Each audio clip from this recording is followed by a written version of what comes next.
주시는 하나님의 말씀은 마태복음 21장 18절부터 22절까지 말씀입니다.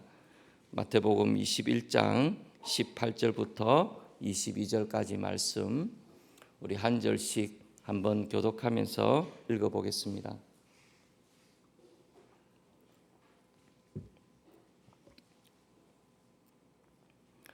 이른 아침에 성으로 들어오실 때에 시장하신지라.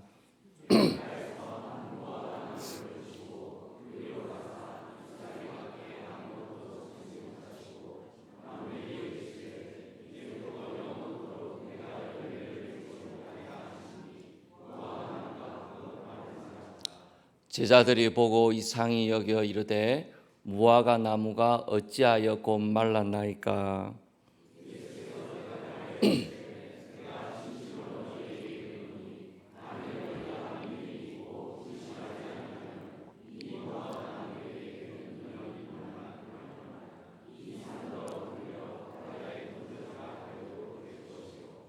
너희가 기도할 때에 무엇이든지 믿고 구하는 것은 다 받으리라 하시니라.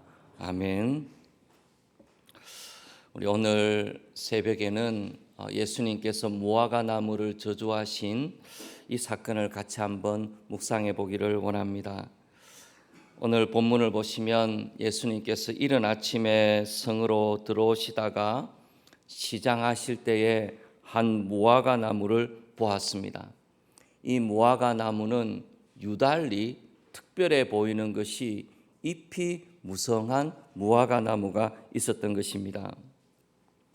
이 본문이 있었던 사건은 이제 예수님께서 성전을 정결케 하시고 난 그 다음 날에 있었던 사건으로 보이는데, 마가복음은 조금 이것을 자세하게 설명을 해 놓아서 예수님께서 이 무화과 나무를 보시는 것이 성전을 정결케 하시는 그날 아침에, 성전을 정결케 하시기 전에 이 무화과 나무를 보시고, 그리고 그 다음 날에 저주의 결과로 말라버린 것을 말씀을 하고 있습니다. 시간 차이가 약간 있긴 하지만은 결과적으로 말씀을 드린다면 성전을 정결케 하신 그 다음 날에 이 무화과 나무가 말라 있는 것을 본 것이죠.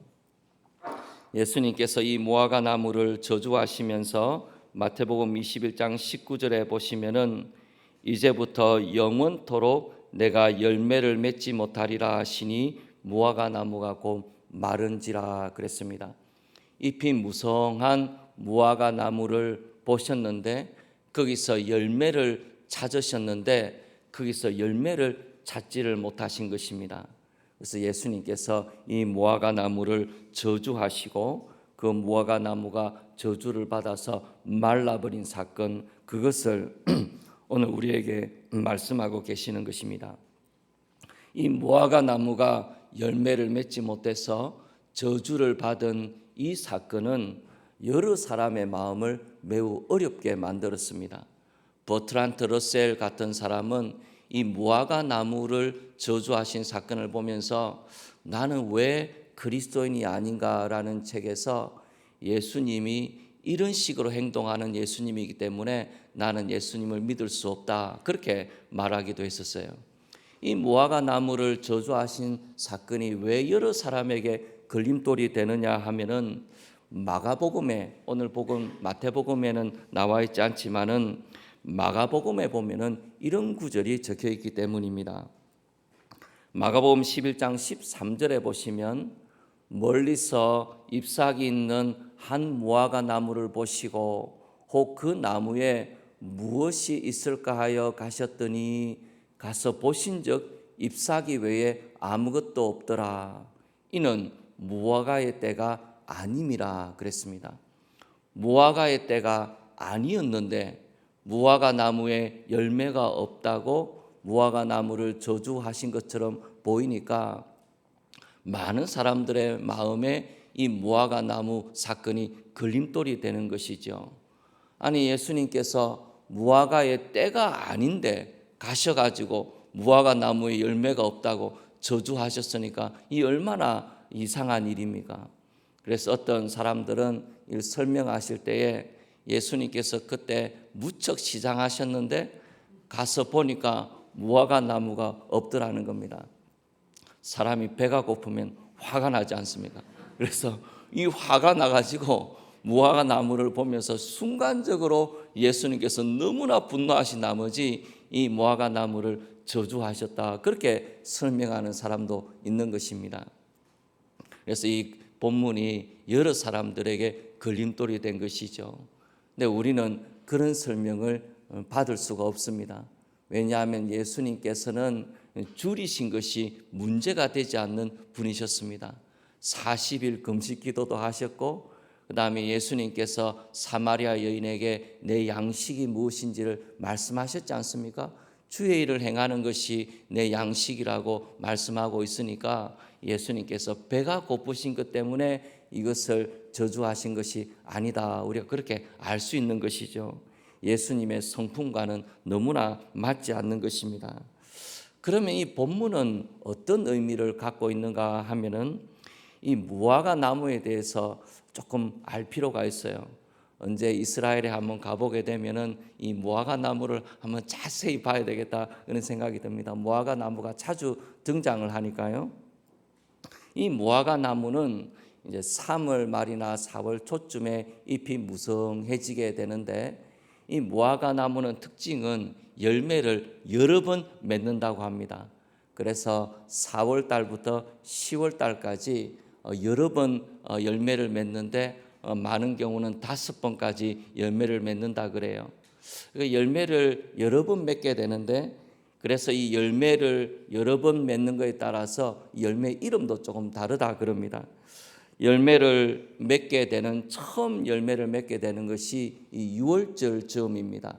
3월 말이나 4월쯤 되는 그때에 처음으로 열매를 맺게 되는데, 사진 한번 보시겠습니까? 이렇게 처음 열매를 맺게 되는 그때를 가리켜서 파게라, 그 열매 이름을 파게라 그렇게 부릅니다. 이때 처음으로 열매가 맺히게 되고, 그렇게 크지 않은 열매가 맺히는데 이때는 그렇게 맛이 없다 그래요.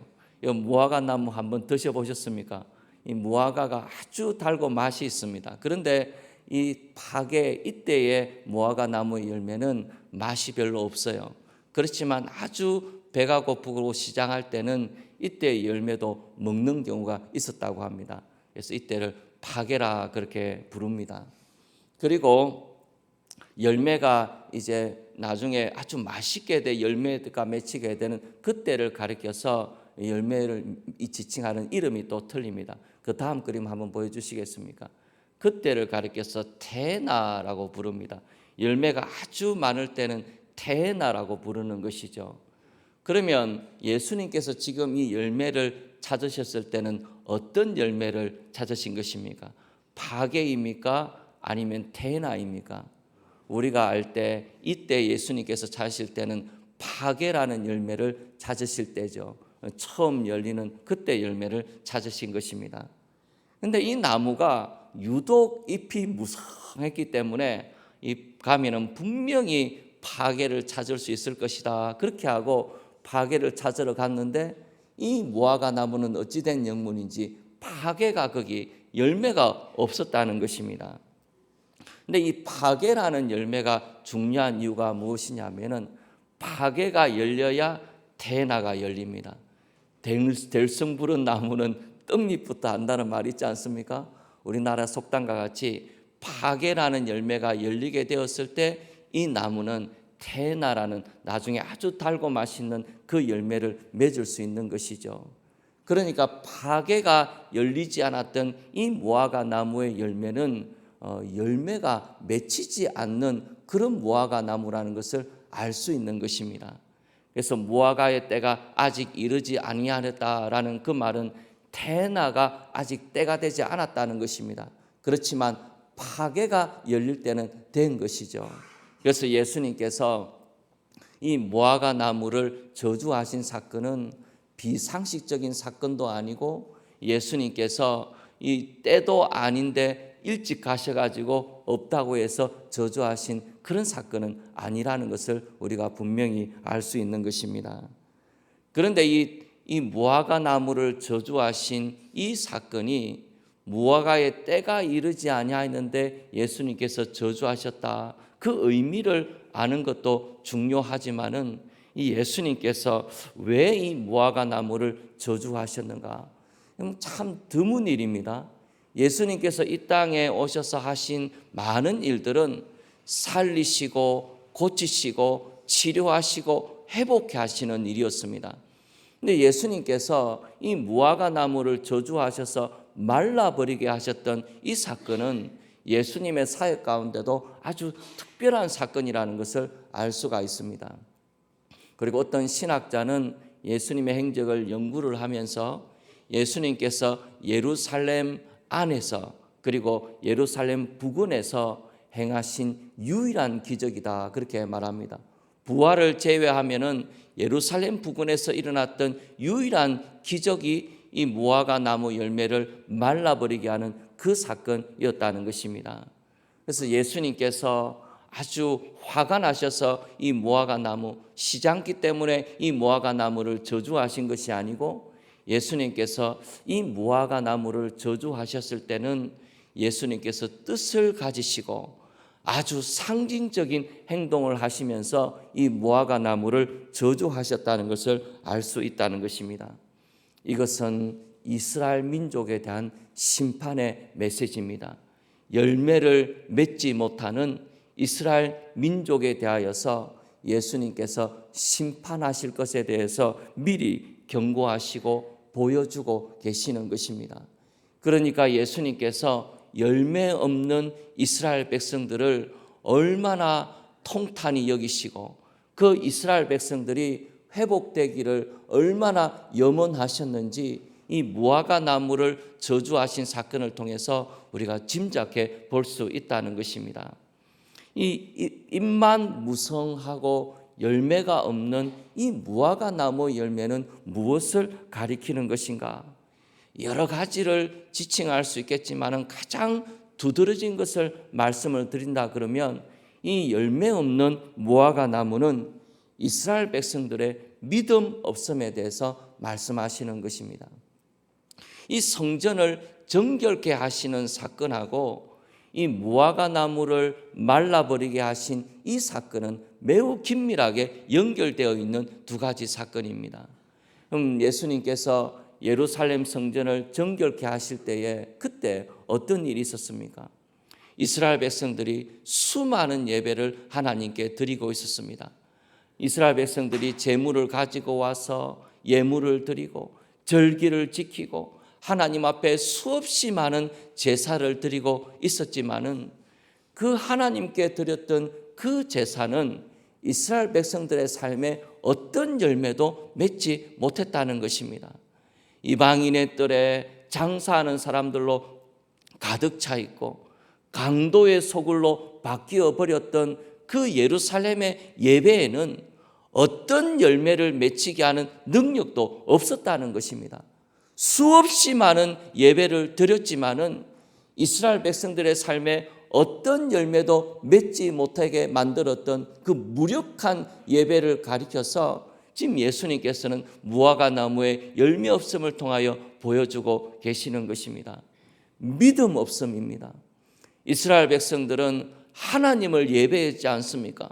짐승을 가지고 나와서 하나님을 예배하고 하나님을 찬송하고 그토록 하나님께 가까이 가려고 노력했는데 수없이 많은 제물을 드렸는데 누가 오셨습니까?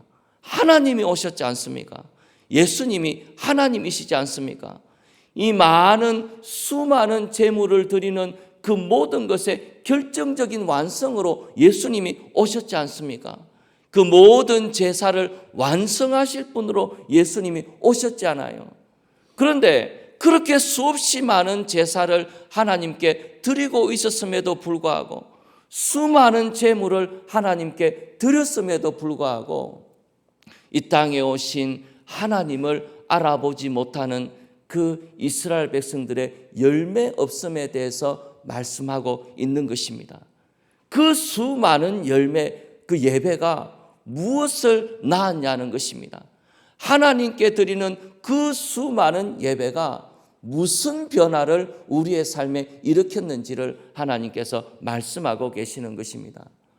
이스라엘 백성들이 드렸던 그 예배가 열매 없는 무화과 나무와 같이 얼마나 텅 빈 것이었는지, 하나님이 이 땅에 오셨는데도, 자기가 그렇게 예배하던 하나님이 이 땅에 오셨는데도 그 하나님을 알아보지 못하는 이스라엘 백성들의 그 믿음 없음, 그것을 무화과 나무의 열매 없음으로 말씀하고 계시는 것입니다.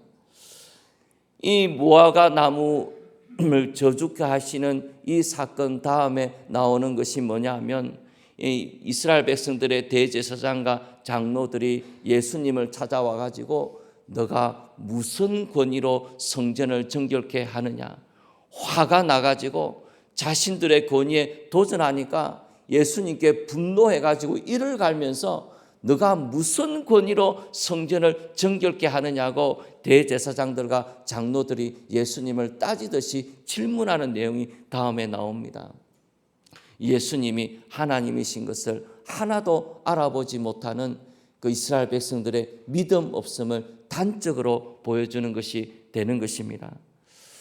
저는 이 사건을 우리에게 한번 적용해 보기를 원합니다. 여러분, 이스라엘 백성들은 예수님을 알아보지를 못했습니다. 하나님이 이 땅에 오신 것을 알아보지를 못하였고, 그들의 예배는 아무런 변화도 그들의 삶에 만들어내지를 못했던 것입니다. 우리가 해마다 고난주간을 보냅니다. 해마다 고난주간을 보내면서 특별 기도회를 가지고 고난주간을 중요하게 여기고 고난일 예배를 드리면서 우리가 성금요일 예배를 드리면서 하나님 앞에 예배 드리기 위해 힘쓰고 있습니다. 이 예배가 우리에게 믿음을 만들어내고 있습니까? 이 예배가 우리의 삶에 변화를 만들어내고 있습니까? 이 예배를 드리면서 우리에게 예수 그리스도에 대한 믿음이 확실해지고 있습니까? 예수님께서 우리를 위한 구세주가 되신다는 것을, 그 이름을 믿는 것만으로 우리를 구원하실 위대한 구세주가 되신다는 것을 우리가 마음으로 믿고 신뢰하고 계십니까? 이 고난주간에 우리가 드리는 이 예배가 예수 그리스도를 믿는 믿음 위에, 그 견고한 반석 위에 우리를 세워두고 있습니까? 수많은 예배를 주님께 드렸지만은 예수 그리스도를 알아보지 못했던 그 이스라엘 백성들의 모습이 우리의 모습은 아닌지 우리 자신들을 돌아보게 만듭니다. 이 제자들은 이 무화과 나무가 말라버린 사건을 보면서 충격을 받았던 것 같아요. 어떻게 나무가 이렇게 갑자기 말라버릴 수 있는가? 그 잎이 무성했던 나무가 갑자기 말라버린 사건을 보면서 이스라엘 백성들은 큰 충격에 빠졌던 것 같습니다. 그래서 예수님께서 이 제자들에게 도전하시는 내용이 나옵니다. 예수님께서 이 제자들을 향해서 이렇게 말씀하고 계십니다. 마태복음 21장 21절을 보시면 이렇게 말씀하시는데, 예수께서 대답하여 이르시되 내가 진실로 너희에게 이르노니 만일 너희가 믿음이 있고 의심하지 아니하면 이 무화과 나무에게 된 이런 일만 할 뿐 아니라 이 산들어 들려 바다에 던져지라 하여도 될 것이요 너희가 기도할 때에 무엇이든지 믿고 구하는 것은 다 받으리라 하시니라. 여기에 이 산들어 들려 바다에 던지리라, 유대인의 표현입니다. 불가능한 것을 가리킬 때 하는 표현입니다. 산이 어떻게 바다에 옮겨질 수가 있습니까? 그런 일이 일어날 수가 있습니까? 생각지도 못하는 일이지 않습니까? 그런데 너희가 믿음이 있고 의심하지 아니하면은 이 산이 들려서 바다에 던져지라 그래도 그것이 이루어진다고 말씀하셨습니다. 믿고 구하는 것은 다 받으리라고 말씀을 하고 계십니다. 우리의 믿음에 대해서 예수님께서 도전하시는 것입니다. 이 말씀은 우리가 기도하는 것이 알라딘의 마술램프처럼 우리 원하는 것은 하나님이 다 이루어 주신다, 기도하면 다 된다, 그거 말씀하시는 거 아니라는 것을 우리가 알고 있습니다. 기도의 핵심은 하나님의 뜻이 이루어지는 것입니다. 기도하는 것이 이루어지는 것이 좋은 것인지 좋지 않은 것인지 사실은 우리는 알지를 못합니다. 그러나 우리 주님께서 하나님의 뜻이 이루어지는 것이 기도라고 말씀하시니까 믿고 기도하는 것입니다. 그런데 우리에게 말씀하시는 것이 무엇입니까? 우리가 교회에서 예수님에 대한 믿음을 얼마나 강조하는지 모릅니다. 그렇지 않습니까? 우리가 어떻게 구원받습니까? 예수님을 믿음으로 구원받지 않습니까? 그래서 우리가 교회에서 예수님을 믿는 믿음에 대해서 너무나 강조하고, 믿음이 없으면 죄인 취급하고, 믿음 없는 것에 대해서 참 불신앙이라고 책망하기도 하면서 우리가 그렇게 예수님에 대한 믿음을 강조하고 있지 않습니까? 믿음이 없으면 구원을 못 받는 것에 대해서 참 강조하면서 우리가 그것을 말씀을 하고 있잖아요. 그런데 예수님께서 뭘 말씀하고 계십니까? 우리가 예수 그리스도가 나의 구세주가 되신다는 그 믿음을 그렇게 강조하는 우리가 인생을 살아가는 과정에서 예수 그리스도에 대한 믿음이 얼마나 없는지에 대하여서 우리에게 말씀하고 계시는 것입니다. 예수 그리스도를 나의 구세주로 믿는 그 믿음과 기도할 때 응답받는 믿음은 다른 믿음입니까? 우리를 구원해 주시는 예수님하고 우리의 기도에 응답해 주는 예수님은 다른 예수님입니까? 같은 예수님이지 않습니까?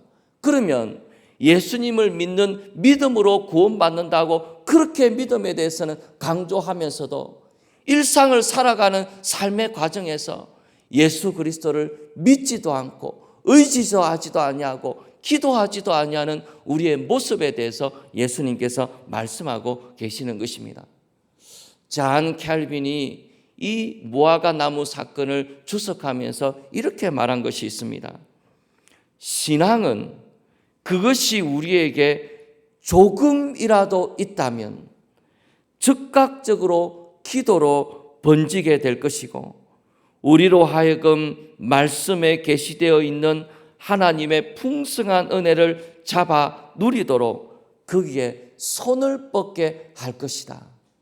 우리에게 믿음이 조금만이라도 있다면 그것은 기도로 연결되게 될 것이고, 말씀에 약속한 풍성한 은혜를 붙잡게 하기 위해서 우리로 하여금 손을 뻗게 만들 것이다. 그것이 믿음이라고 말씀하고 있습니다. 여러분, 우리가 인생을 살아가면서 믿음을 가지고 우리 주 예수 그리스도를 붙잡아야 할 때가 있지 않습니까? 우리가 예수 그리스도를 믿고 계십니까? 예수 그리스도는 우리의 구세주만 되실 뿐 아니라 만왕의 왕이시고 만주의 주가 되십니다. 능히 우리의 기도를 응답하실 능력의 주님이십니다. 우리가 수없이 많은 예배를 드리고 예배 때마다 우리 주님을 찬송하고 예수 그리스도의 이름을 높이고 그 이름의 영광스러움에 대해서 찬송하면서 실제 삶에 들어가게 되면 예수님을 조금도 의지하지도 않고 믿지 하지도 않는 우리의 모습이 열매 없는 무화과 나무와 무엇이 다른가? 우리 주님께서 오늘 아침에 우리의 믿음을 향하여 도전하십니다. 오늘 우리에게 은혜를 주셔서 예수님을 믿는 이 믿음을 굳게 붙잡을 수 있는 놀라운 일들이 우리에게 있기를 원합니다. 믿음의 약속을 따라서 기도할 수 있는 귀한 아침이 우리 모두에게 있기를 소원합니다. 우리 오늘 아침에 몇 가지 기도 제목을 가지고 우리 한번 같이 기도하기를 원합니다. 기도하실 때에 예수님을 믿는 믿음을 주옵소서. 고난 주간을 지나면서 예수님을 굳게 붙잡을 수 있는, 나의 구세주가 되시는 예수님을 굳게 붙잡을 수 있는 믿음을 주옵소서. 예수님을 찬송하고 구세주로 믿는다고 하면서 실제 살아가는 삶에서 기도할 때에 예수님을 믿지 않았던 것, 의지하지 않았던 것을 회개하는 시간을 갖기를 원합니다. 우리에게 허울뿐인 예배가 아니라 진실된 예배, 열매 맺는 예배가 드려지게 해 주옵소서. 주일 예배, 수요 기도회, 금요 찬양 기도회가 생명이 넘쳐르는 시간이 되게 해 주옵소서. 눈물이 말라버린 성도들에게 다시금 성령께서 주시는 눈물의 회개와 통렬한 신앙의 고백이 있는 그런 예배 시간이 되게 하옵소서. 오늘 아침에 같이 예배를 위해서 우리의 열매 없음을 생각하면서 하나님 앞에 깊이 나아가며 기도하는 시간이 되기를 원합니다. 하나님 앞에 마음을 다하여 기도하시고 또 나라를 위해서도 기도해 주시고 또 어려움을 당한 산불과 지진으로 피해를 당한 사람들을 생각하면서도 여전히 같이 기도해 주시고 하나님의 풍성한 은혜를 구하고 열매 있는 우리의 삶이기를 원합니다. 하나님 우리를 도와주옵소서. 같이 하나님께 기도하고 은혜를 구하고 회개하는 시간을 같이 기도하신 후에 개인적으로 또 같이 기도하는 시간 가지시면 좋겠습니다.